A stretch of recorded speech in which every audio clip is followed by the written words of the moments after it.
Welcome back to Ask the Educator, a podcast for all professionals involved in medical device processing and sponsored by Healthmark Industries. The education team here at Healthmark has 280 years of combined experience in areas ranging from sterile processing, endoscopy, OR, biomed, to hospital and industry leadership. Our goal is to leverage our collective experience to answer one of your questions each episode, giving you the practical tips you need to succeed in the evolving world of device processing. My name is Kevin Anderson, clinical educator here at Healthmark, and I will be your host. Let's get started. All right, everybody, welcome back to Ask the Educator podcast. For this episode, we wanted to bring back one of our earlier guests. You may remember him from our Hands Across the Water interview from episode 11, Harry Oussoren from the Netherlands. Harry, I just want to thank you so much for coming back to the show. I appreciate it.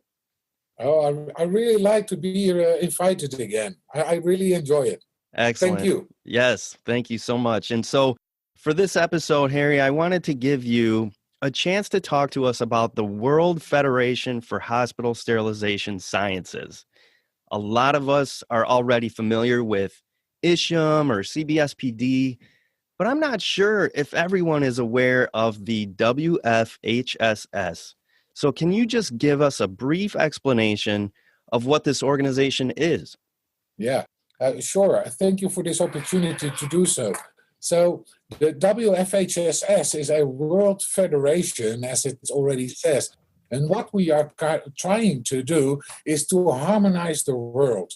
So we are trying to harmonize guidelines that everybody can use. So if you are going to follow your procedures according to these guidelines, which are worldwide guidelines, everybody can be sure that the product that they put out of their CSSD department is very well cleaned, disinfected, and sterilized. So what you see all over the world, you have the high developed countries, middle developed countries, and everybody, even in the lower income countries, people have less money to spend on all this expensive equipment. So they have to do it in an other way. But if you still use this same guideline, you can still work with it.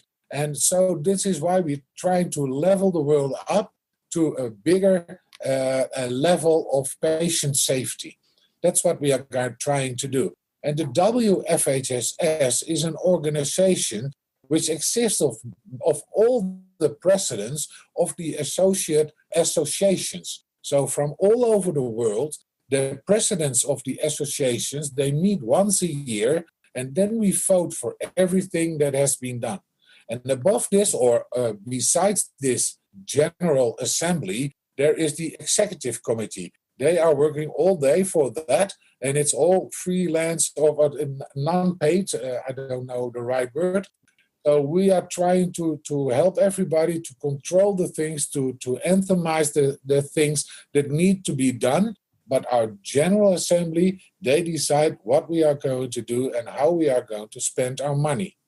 And one of the things that the WFHSS does is we organize a World Congress every year. That is great. And I remember there was a World Congress last year that I think some of my teammates from Healthmark attended and actually spoke at. I think Stephen Kovac was a guest there. Yep. And I know that there was, I believe, Hank Balch from Beyond Clean was there as a guest. And I'm glad that you brought that up because I wanted to give you a chance to talk about how this World Congress is going to be different this year. Yes, it sure is going to be different. The Congress that you just mentioned, in which Stephen, Hank, and also Damien Burke from the United States, they were all there. And it was in the Netherlands. So this beautiful country, we hosted it. So normally we have a 3-day Congress. And these 3 days are full of hot topics, which are all over the world. And everybody has to deal with it. So now all of a sudden in this pandemic, nobody is allowed to travel. And nobody can organize it. Not even the companies can come to the places that they be. So we were thinking we still want our members to be educated, or at least that they know what's hot topics and how can we inform them. One of the big problems for WFHSS, of course, is that we are a world society. So when it's 2 a.m. in Paris, it's a totally different time in Hong Kong or in Brazil or in China or whatever.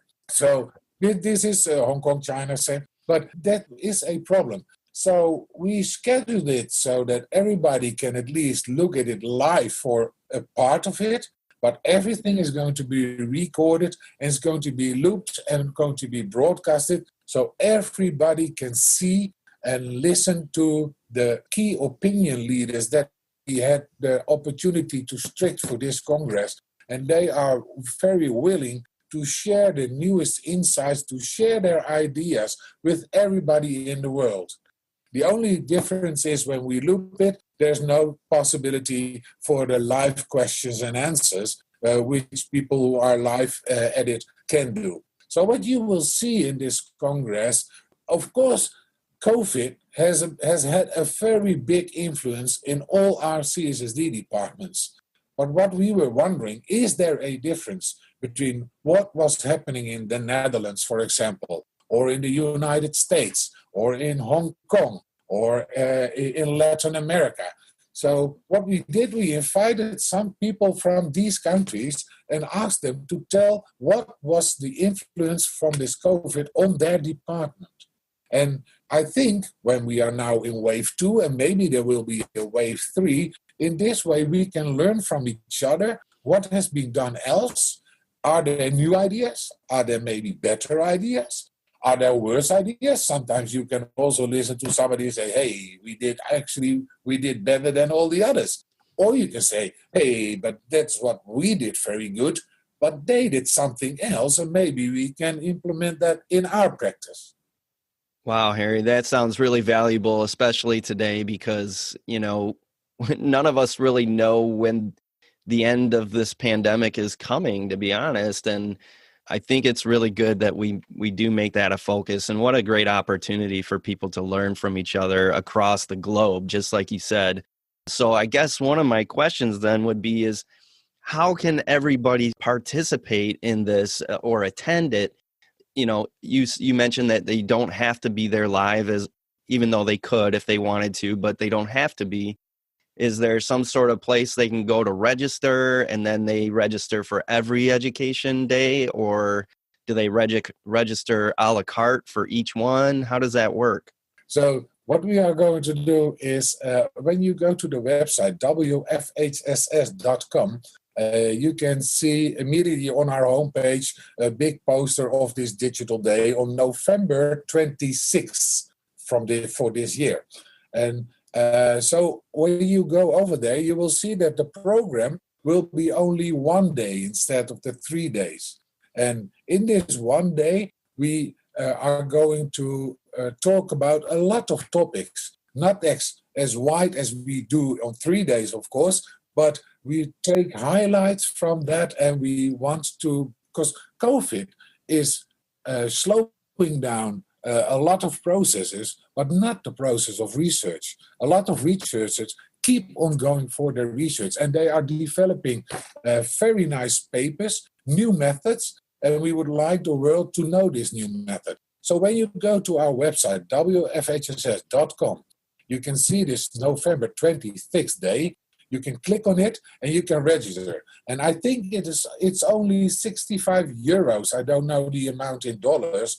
And then you can register for a whole day, and you can look at everything. You can listen to everybody. And if you are live together with us, and we hope, of course, that you are, so you can ask the questions to the key opinion leaders that are talking about their subjects, you can ask. And if not, you can also listen and listen to the questions your colleagues are asking, which is, of course, very important to know. Yeah, what a great opportunity, I think, for everyone, just like we said, to hear what's going on across the industry with all kinds of different experts across the globe.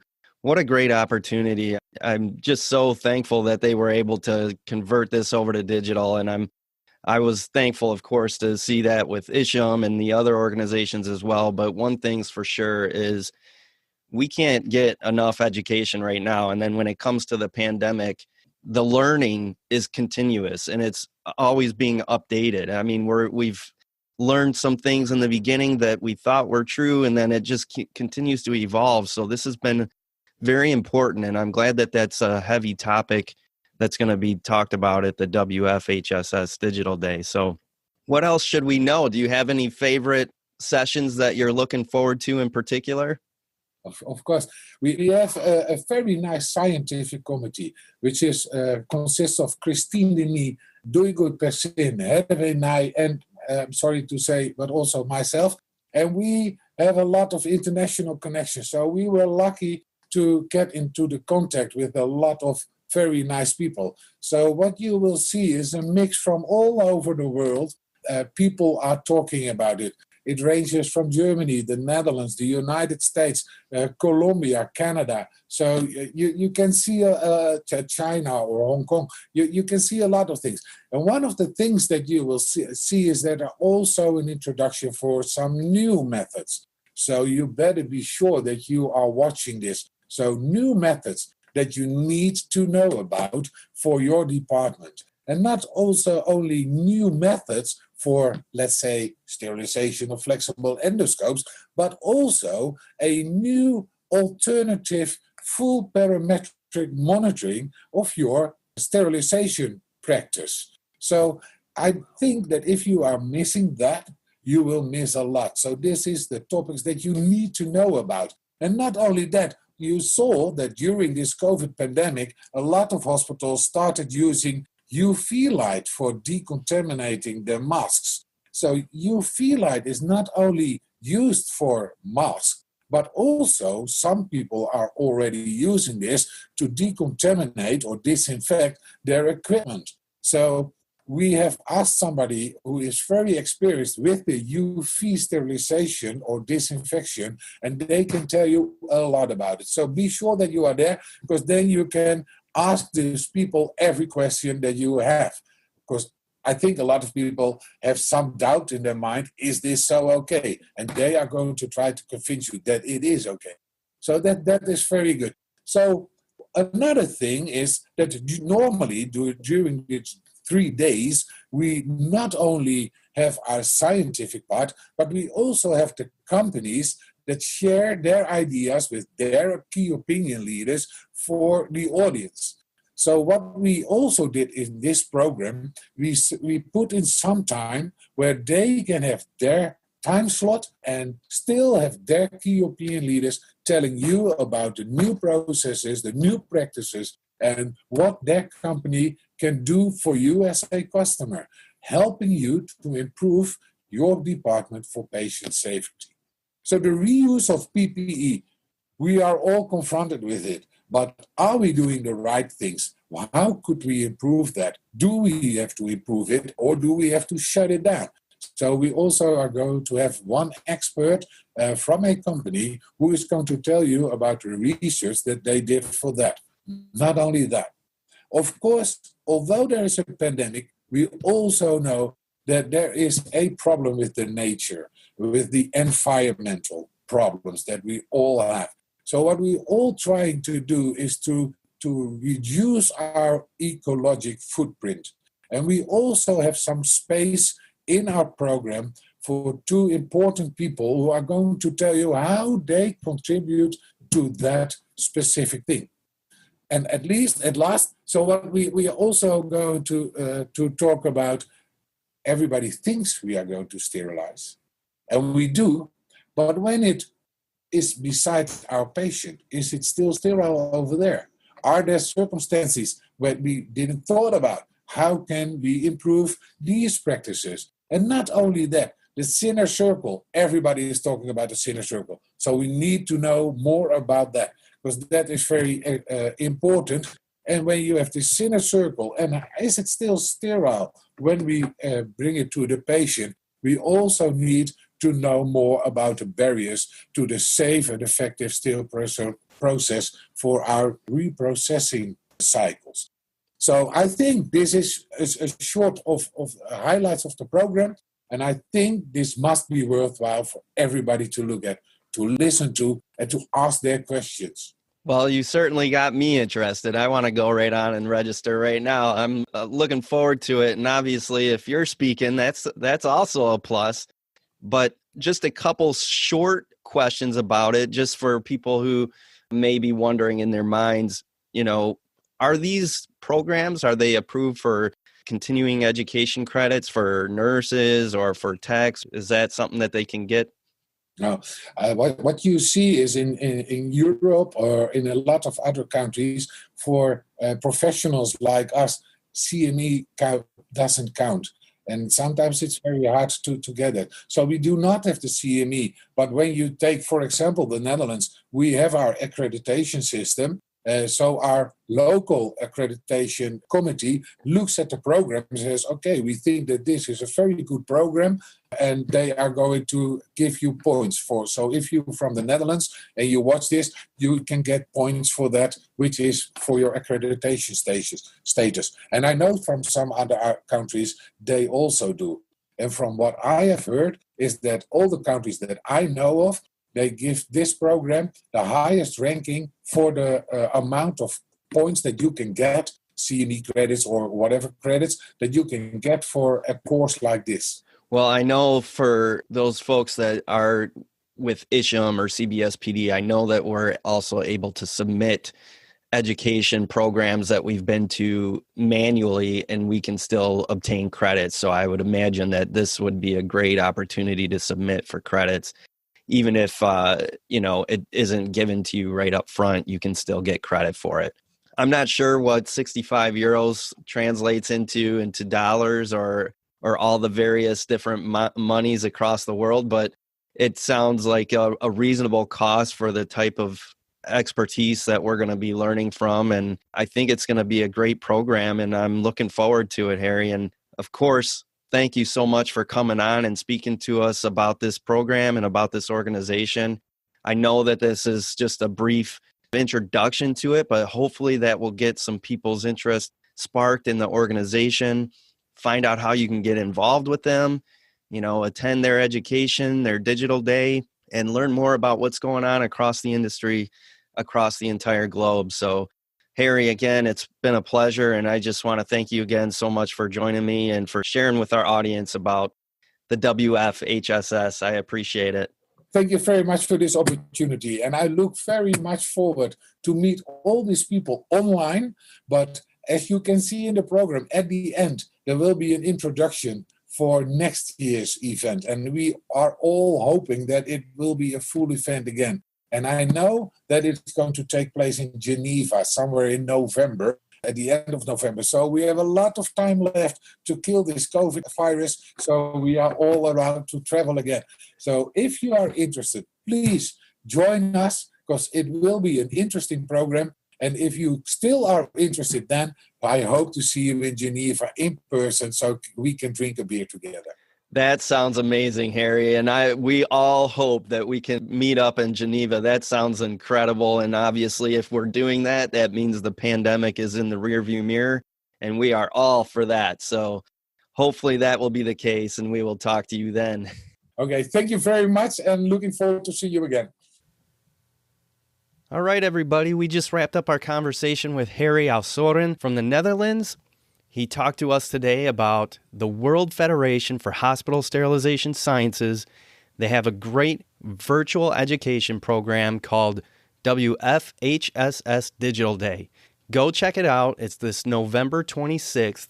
Lots of great education going on from around the globe, so go check it out. Remember, WFHSS.com for Digital Day, November 26th. Thank you all for listening. All opinions expressed on this show are those of the presenters.